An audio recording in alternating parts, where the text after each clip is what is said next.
Hello friends, देखिए अभी हम देख रहे हैं हरियाणा सीटी ग्रुप 57 2023 का जो पेपर है। पार्ट 1 में हमने पहले 30 क्वेश्चन किए थे, तो अभी हम इससे आगे के क्वेश्चन करेंगे। तो ग्रुप 57 का 2023 का ये सॉल्यूशन हम देख रहे हैं। देखिए 31 है, निम्नलिखित में से किसे हरियाणवी भाषा की पहली फिल्म माना जाता है? ऑप्शन है चंद्रकिरण, धरती, बहुरानी या चंद्रावल।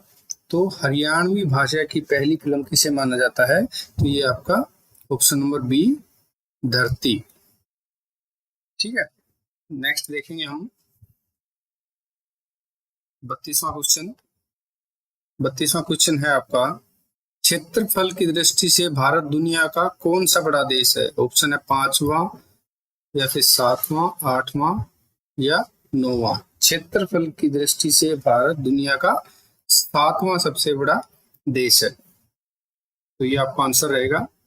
इसके बाद हम देखेंगे 33वां नंबर, कंप्यूटर प्रोग्राम में सबरूटीन्स के बारे में निम्नलिखित में से कौन सा सही है? सबरूटीन्स कॉलिंग प्रोग्राम को कोई वैल्यू वापस नहीं कर सकता। सबरूटीन को केवल मुख्य प्रोग्राम से ही कॉल किया जा सकता है। किसी प्रोग्राम में दोहराए जाने वाले कार्यों को करने के लिए सबरूटीन का उपयोग किया जाता है। सबरूटीन का अपना लोकल वेरिएबल का सेट हो सकता है। तो इसमें से आपको बताना है कि कौन सा सही है। तो ये आपका जो लास्ट ऑप्शन है, सब रूटीन्स का अपना लोकल वेरिएबल का सेट हो सकता है, तो ये आपका आंसर रहेगा। क्वेश्चन नंबर 34 देखिए, मैथ का क्वेश्चन है, यदि लागत विक्रय मूल्य का 96% है तो लाभ प्रतिशत क्या होगा? मान लिया कि हमने विक्रय मूल्य इसका 100 है, तो विक्रय मूल्य का 96% कितना होगा? 100 का 96, तो ये आपका कॉस्ट प्राइस आ जाएगा, क्रय मूल्य आ जाएगा। तो लाभ हानि हमेशा क्रय मूल्य पे निकलती है, तो 96 कॉस्ट प्राइस और 100 आपका विक्रय मूल्य सेलिंग प्राइस है, तो आपको 4 रुपए की बचत है 96 पे। ठीक है, और इसका जब प्रतिशत निकालेंगे तो 4.17 निकलेगा, ये आपका आंसर हो जाएगा बी। नेक्स्ट देखते हैं, लोगों के बीच आवश्यक वस्तुओं का विनिमय और नियंत्रित वितरण, इसे क्या कहते हैं? सार्वजनिक वितरण प्रणाली, राष्ट्रीय कृषि विपणन संस्थान, राष्ट्रीय सहकारी विकास निगम या भारत में कृषि ऋण का स्रोत। तो जो इसका आंसर रहेगा वो आपका रहेगा आंसर नंबर ए, सार्वजनिक वितरण प्रणाली। लोगों के बीच आवश्यक वस्तुओं का विनियमित और नियंत्रित वितरण होता है। नेक्स्ट देखेंगे हम, यदि एक निश्चित भाषा में ए को 1, बी को 2, तो उसी में B I D D I C को क्या लिखेंगे? देखो, ए को 1, बी को 2, तो बी आई, तो बी को 2, मतलब जो उनका अल्फाबेट में जो नंबर आ रहा है, जैसे A1 है, B2 है, C3 है, तो आई क्या होगा? आई होएगा 9। देखिए 2 के बाद 9 कहाँ आ रहा है? ऑप्शन सी में, तो पूरा करने की जरूरत नहीं है, यहीं से आप आंसर ले सकते हैं, आंसर नंबर सी। अभी नेक्स्ट क्वेश्चन हम देखेंगे 37। आपको बताना है full form of NAIS, national arguments institutional survey, national agriculture insurance scheme, national argument insurance scheme, या इनमें से कोई नहीं। तो इसका जो आंसर रहेगा वो रहेगा आपका national agricultural insurance scheme, option number B. Next हम देखते हैं, देखिए मैथ का क्वेश्चन, इसको हम देखेंगे कि 800 रुपए की राशि साधारण ब्याज की दर से 3 वर्षों में 920 हो जाती है, तो उसकी ब्याज दर को अगर 3% बढ़ा दिया जाए तो कितनी हो जाएगी? तो पहले हमें निकालना पड़ेगा ब्याज दर है कितनी।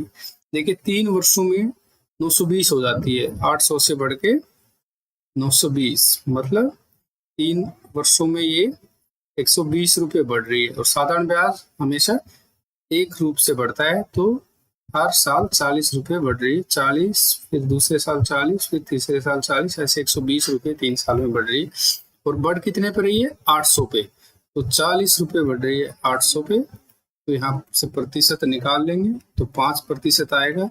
अब वो कह रहा है इस ब्याज दर को हम 3% से बढ़ा दे, मतलब 5 में 3% बढ़ा के इसको 8% कर दे, तो 800 का 8%, 64 हर साल का, तो 3 साल का ये देखिए 192, तो 800 में 192 और जोड़ेंगे तो आंसर नंबर सी आपका, ये आपका उत्तर रहेगा। अभी देखिए ए और बी, अभी की 39 क्वेश्चन है। ए और बी इसी काम को 4 दिन में पूरा कर सकते हैं। ए उस काम को 12 दिन में करता है, तो बी अकेला कितने दिन में करेगा। अब देखो इसको थोड़ा सा देख लेते हैं हम, इस टाइप के क्वेश्चन कैसे करते हैं। ए और बी एक काम को करेंगे 4 दिन में, ए अकेला उस काम को करेगा 12 दिन में, बी का हमें ज्ञात करना है। तो इसका पहले हम क्या करते हैं, एलसीएम ले लेते हैं। मान लिया टोटल काम ये है, टोटल काम एलसीएम, तो ए और बी रोज 4 काम करते हैं, मतलब ए और बी 4 दिन में करते हैं, तो रोज कितना काम करेंगे, 3 काम, तो 3 काम रोज करेंगे, 4 दिन में 12 काम कर देंगे।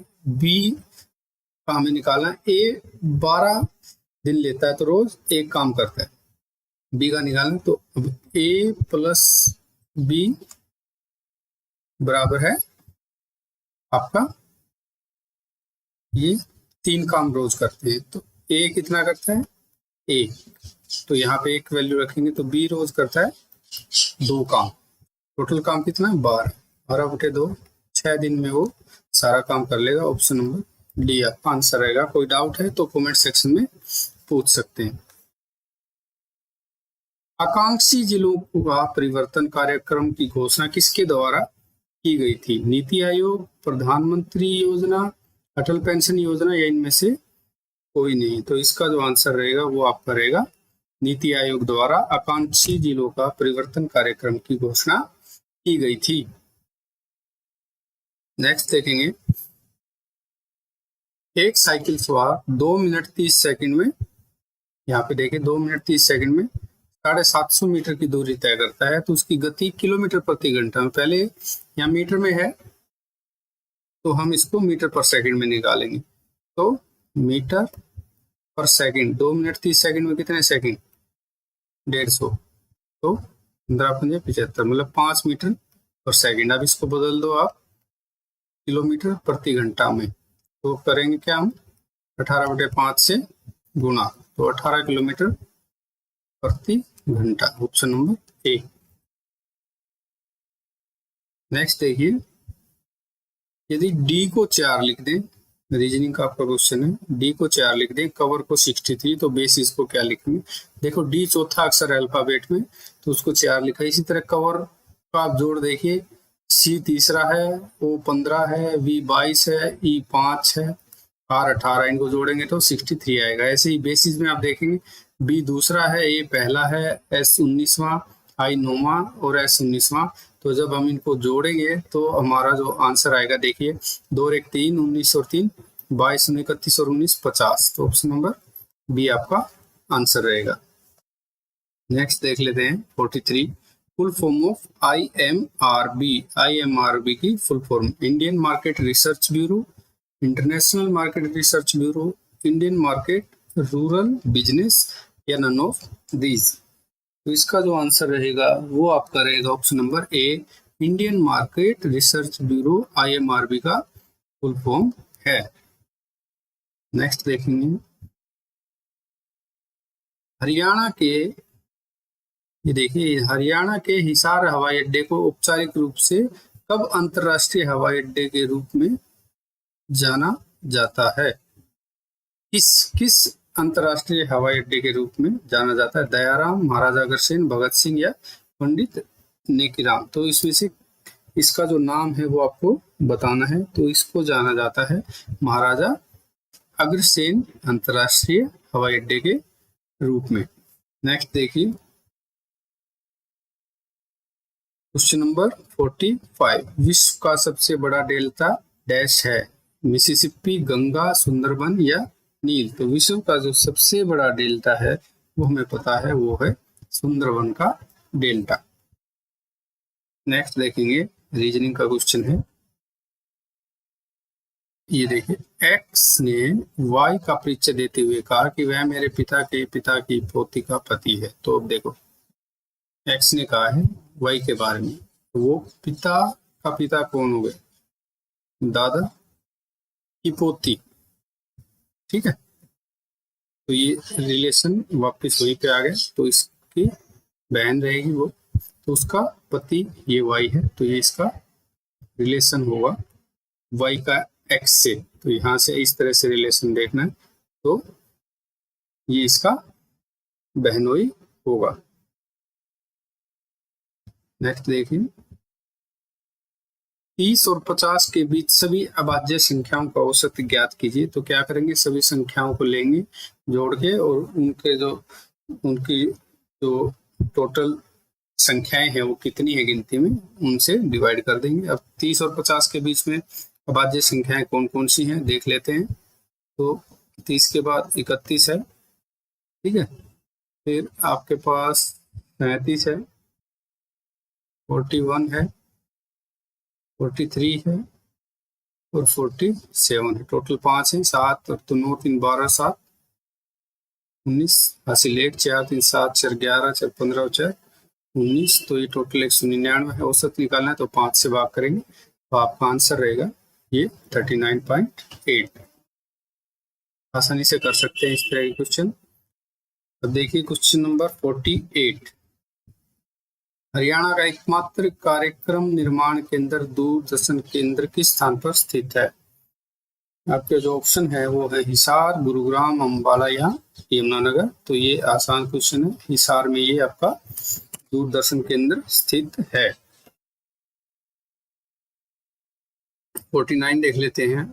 डैश भारत की पहली महिला है, ये देखिए भारत की पहली महिला है जिन्होंने कुश्ती में ओलंपिक पदक जीता है। तो संगीता फोगाट, साक्षी मलिक, बबीता फोगाट या गीता फोगाट। तो इसमें भी कोई डाउट नहीं होना चाहिए, खेल से संबंधित ये प्रश्न है। तो साक्षी मलिक ने ब्रॉन्ज मेडल जीता था ओलंपिक में। तो ऑप्शन नंबर बी। अभी देखिए फिर से रीजनिंग का क्वेश्चन है, इसमें आपको सीरीज का क्वेश्चन है। इसको सीरीज पूरी कीजिए। 0 से 6, 6 से 24, 24 से 60, 120, 210।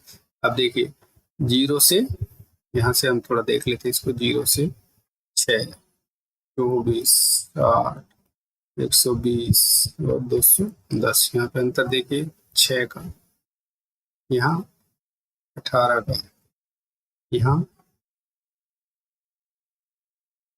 24 और 60, यहाँ 36 का, यहाँ पे 60 का और यहाँ पे 90 का। आप देख रहे हैं यहाँ पे पहले 12 का डिफरेंस है, फिर 18 का है, फिर 24 का है, फिर 30 का है। अगला डिफरेंस 36 का होगा।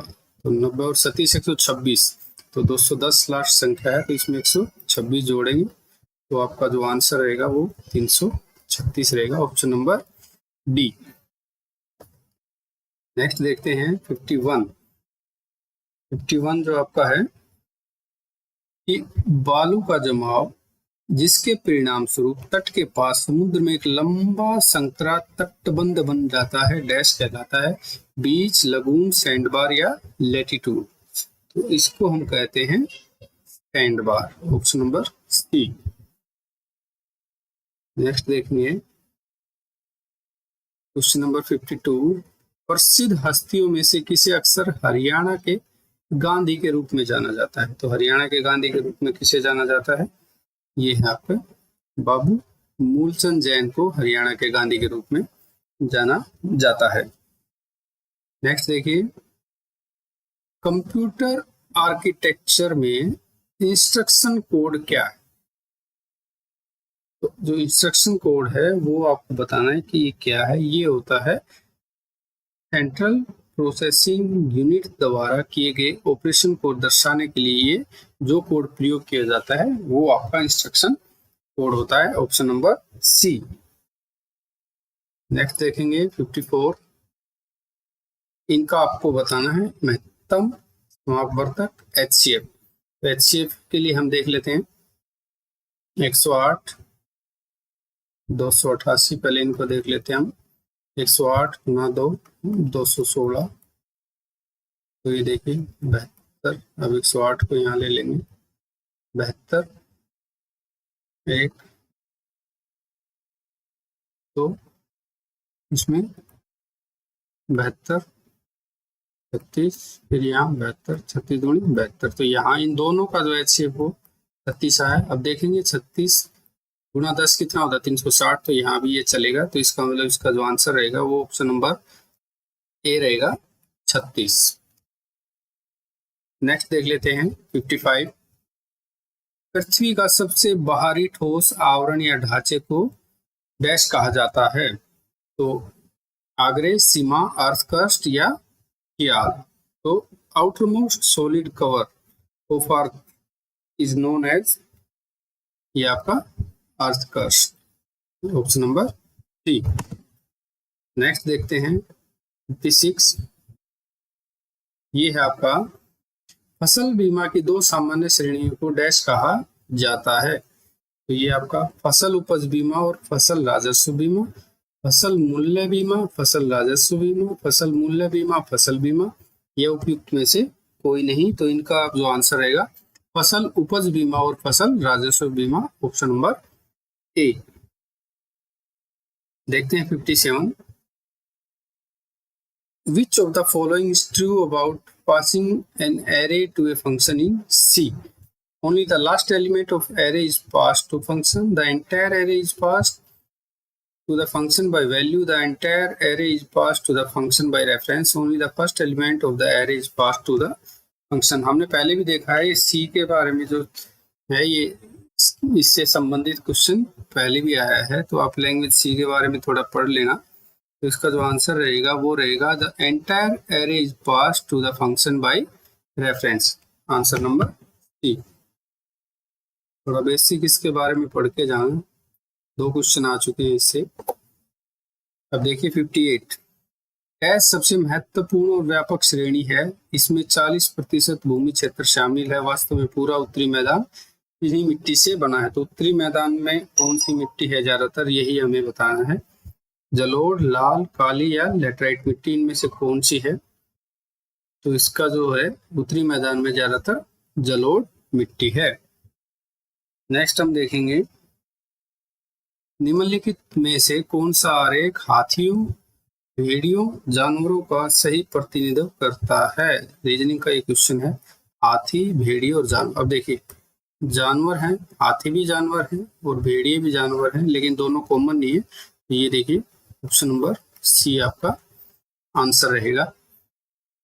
लास्ट देख लेते हैं, पार्ट नंबर 2 है हमारा ये, तो थर्ड पार्ट में हम इसको कंप्लीट कर लेंगे। एक तस्वीर की ओर इशारा करते हुए एक आदमी अपने दोस्त से कहता है कि वह मेरे पिता की पत्नी के इकलौते बेटे की बेटी है। तस्वीर में उस लड़की का उस आदमी से क्या संबंध है? देखिए तस्वीर में इशारा करते हुए कहता है कि वह मेरे पिता की पत्नी मतलब माँ के इकलौते बेटे, मतलब वो खोदी हो गया और उसकी बेटी है, तो ये उसकी बेटी ही रहेगी। तो ऑप्शन नंबर सी आपका आंसर रहेगा। तो ये आपका पार्ट 2 कंप्लीट होता है। थर्ड पार्ट में हम इसको पूरा कर लेंगे।